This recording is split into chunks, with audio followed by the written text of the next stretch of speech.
Assalamualaikum warahmatullahi wabarakatuh. Alhamdulillah hamdan wa syukran ala ni'amillah. Salatan wa salaman ala rasulillah Muhammadin ibn Abdillah wa man tabi'ahu wa mawalah, amma ba'du. Hadirin para netizen yang dimuliakan Allah subhanahu wa ta'ala, pada kesempatan kali ini kita akan berbicara tentang Gus Baha atau Kiai Haji Bahauddin Nur Salim, seorang ulama besar, cerdas, berpengaruh, hafidh, faqih, alim, dan lain-lain. Pokoknya komplit Gus Baha ini, sehingga dakwahnya banyak disambut dengan antusias, banyak yang menyukai gaya pemaparannya yang mudah dicerna, mudah dimengerti, dan menjadikan agama ini mudah. Nah, kealiman Gus Baha ini, kecerdasan Gus Baha ini, kemudian kepopuleran Gus Baha ini menjadikan dalam tanda kutip kesengsem banyak pihak. Tetapi alhamdulillah Gus Baha tidak gampang dibawa ke sana kemari, tidak gampang digeret-geret, baik itu dalam perpolitikan praktis maupun kelompok-kelompok tertentu. Tetapi rupanya setelah kita lihat, ada upaya-upaya menggeret, menarik-narik Gus Baha ke dalam isu polemik nasab ini. Dicari-carilah suatu pernyataan Gus Baha yang kelihatannya mendukung Ba'alwi. Hadirin yang dimuliakan Allah subhanahu wa ta'ala, Gus Baha ini tadi itu tidak gampang digeret-geret dan tidak mau masuk ke pusaran keributan manapun, pusaran polemik manapun, termasuk dalam polemik nasab ini. Perkara kemudian beliau ada membahas tentang hal-hal dulu, ada pengakuan terhadap nasab Ba'alwi di masa dulu, itu sudah standar ulama-ulama yang tidak berpolemik. Karena standarnya default, standar awal. Apa itu? Itulah disebut husnudzon. Jadi ulama-ulama yang status quo masih memakai standar awal, standar dulu dalam mengisbat nasab atau paling tidak menyetujui sebuah nasab adalah karena berdasarkan husnudzon, baik sangka aja. Termasuk ulama harismatik Banten, Tangerang atau Cilongok lebih populernya, yaitu almarhum al-maghfurlah Abuya Uci Turtusi, Allah yarham. Beliau husnudzon, percaya aja. Ya, kalau bukan keturunan Nabi. Kalau keturunan Nabi, kira-kira begitu. Itu sebelum adanya penelitian. Wallahu alam, kalaupun beliau diberikan hujah-hujah di zaman ini misalnya, bisa jadi beliau juga meninggalkan husnudzonnya itu. Wallahu alam. Kembali ke Gus Baha tadi, beliau ini cenderung tidak akan melakukan penelitian mendalam atau tidak akan membuka dalil-dalil, mempelajari dalil-dalil yang ditawarkan Kiai Haji Imaduddin Utsman Al-Bantani. Kenapa? Karena nanti akan ada tanggung jawab ilmu pengetahuan. Begitu tahu dalilnya kok masih husnudzon, maka dia salah. Tetapi kalau tidak tahu dalilnya, tidak pernah meneliti, tidak sampai kepadanya sebuah fakta, data, silsilah, manuskrip, kitab-kitab dulu yang benar-benar dibahas, maka dengan berhusnudzon seperti itu aman. Begitulah kira-kira pedoman atau trik yang digunakan oleh Gus Baha dan kiai-kiai lainnya. Tidak ikut dalam polemik nasab, hanya saja masih berstatus quo, status yang dulu yang juga husnudzon. Jadi kiai-kiai dan ulama-ulama yang diam itu ada dua kemungkinan, sedang mempelajari atau mereka ikut husnudzon saja sembari melipir, menutup mata dari dalil-dalil karena takut kesalahan. Kalau mempelajari kemudian tahu dan masih tetap mendukung atau masih tetap pakai husnudzon, kan salah juga. Kemungkinan yang lain atau ulama-ulama ini sedang mempelajari tapi belum tuntas, belum yakin betul, sehingga sementara ini diam dan berhusnudzon Hadirin yang dimuliakan Allah Subhanahu wa taala, maka pengambilan isbat husnudzon ini juga tidak disalahkan 100%. Karena setiap orang boleh meyakini. Kiai A yakinnya nyambung, Kiai B yakinnya tidak nyambung. Maka dua-dua kiai ini boleh. Kecuali mereka kemudian beradu argumen dan ada yang mengalah terhadap fakta, data, dan ilmu pengetahuan yang ada.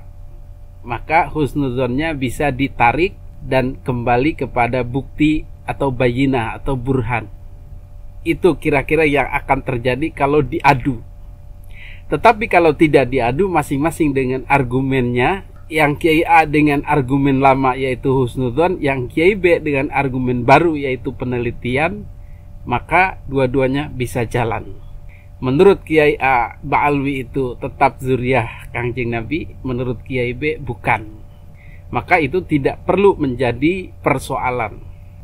Dan yang menganggap bukan itu malah lebih free, lebih bebas, lebih tenang dalam beribadah, dan lebih mendukung kepada gerakan-gerakan pembebasan pribumi dari perbudakan spiritual. Jadi dia tidak terkungkung lagi, tidak merasa gak enakan sama habaib, tidak merasa harus nurut terus, tidak merasa harus di bawah ketiaknya para habaib.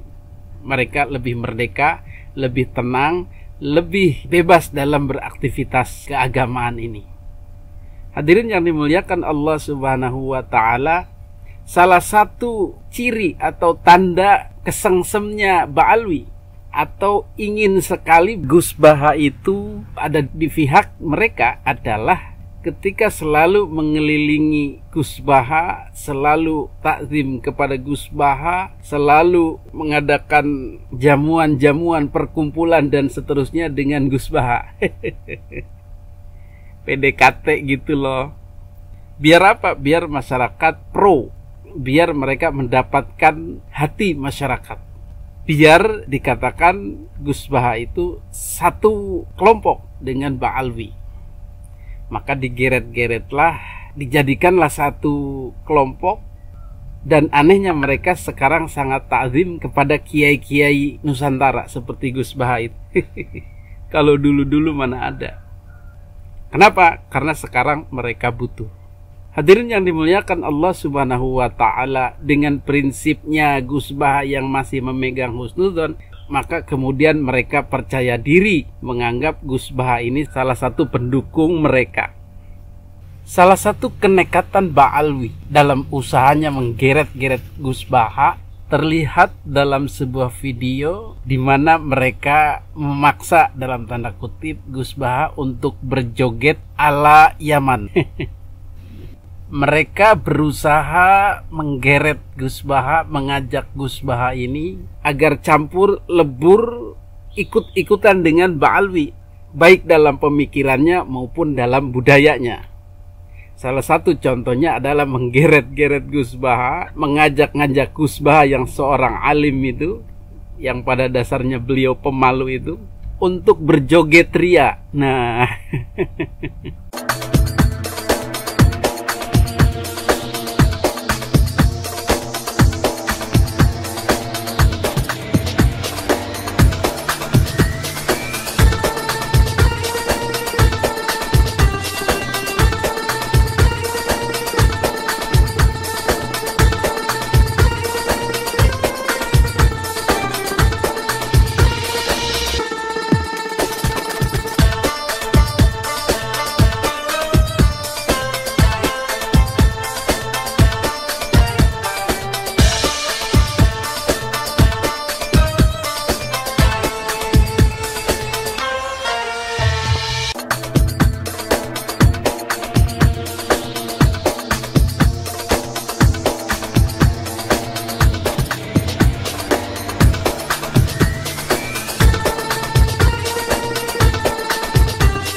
Ini yang nggak bener, ini yang nggak sopan, ini yang nggak memuliakan ulama.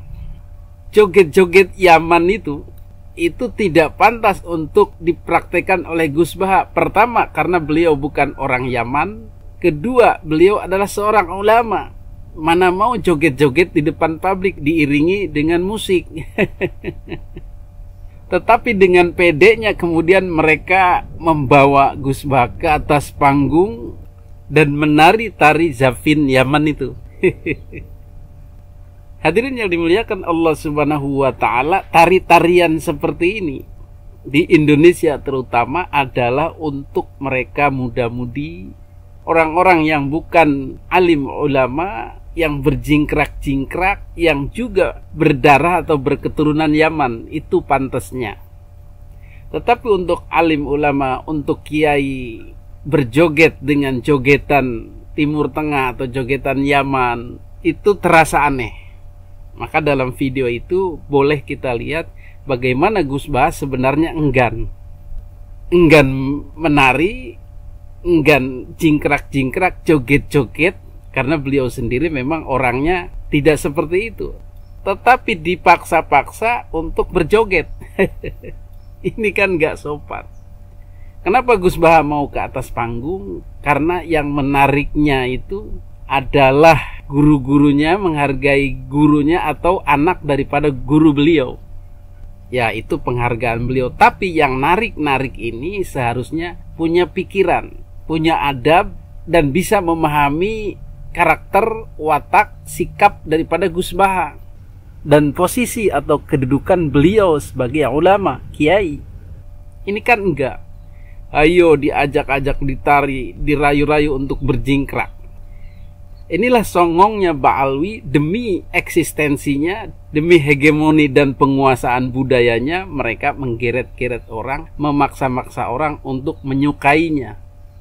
Maka tarian-tarian ini terus disosialisasikan di pondok-pondok pesantren, di acara-acara keagamaan dan lain-lain, agar semua orang bisa menari tari Zafin Yaman itu.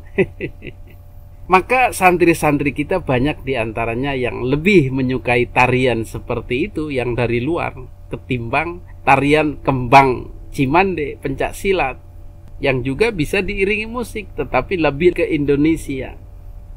Itu sudah sangat jarang dilakukan oleh santri-santri atau kiai-kiai muda atau kiai-kiai sepuh di kalangan pesantren-pesantren Indonesia. Malah sebaliknya, tari-tarian Yaman ini mulai marak dan seolah-olah membanggakan. Inilah salah satu target perjuangan kita, perjuangan Wali Songo Indonesia, kemudian Laskar Sabilillah, untuk mengikis pengaruh-pengaruh luar ini, terutama Ba'alwi, dalam hal sejarahnya, dalam hal budayanya, terhadap warga pribumi Indonesia. Sehingga mereka tidak lupa, tidak terlena, tetapi kembali kepada asal, budaya asal, prinsip asal, pemikiran asal, asli, yang ternyata juga lebih kaya daripada budaya luar. Begitulah kira-kira yang ingin kita perjuangkan. Mudah-mudahan. Hadanallahu wa iyyakum ajma'in. Wassalamualaikum warahmatullahi wabarakatuh.